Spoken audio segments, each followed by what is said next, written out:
Social मीडियावर viral होत असलेला चंद्रपूर जिल्ह्यातला एक व्हिडिओ जो पाहिल्यानंतर तुमचंही बोलणं थांबेल.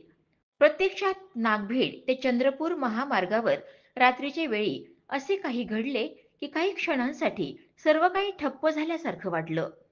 प्रत्यक्षात रात्रीच्या वेळी रस्त्यावरून भरधाव वेगाने वाहने जात होती आणि तेवढ्यात अचानक एक भला मोठा महाकाय अजगर रस्ता ओलांडत होता. नागभीड ते चंद्रपूर महामार्गावर राजौली पासून 5 किलोमीटर अंतरावर रात्री 7:30 ते सुमारास किमान 6 फूट लांबीचा एक अजगर जातीचा साप रस्ता ओलांडताना आकाश नामेवार आणि शिशुपाल लाडेकर यांना दिसून आला.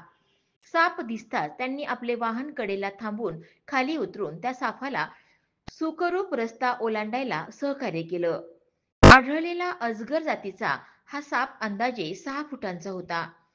हा साप बघून कोणाचे हातपाय लटपटू लागले असते. अंगाला घाम फोडणारा हा साप सिंदेवाही समोरील राजौलीच्या जवळ रस्ता ओलांडताना आढळला.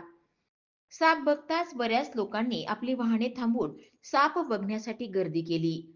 यावेळी हा संपूर्ण प्रकार शिशुपाल लाडेकर यांनी आपल्या कॅमेऱ्यात कैद केला असून याचा व्हिडिओ सोशल मीडियावर प्रचंड व्हायरल होताना दिसतोय. यावेळी अमोल वणकर, शिशुपाल लाडेकर, आकाश नामेवार उपस्थित होते.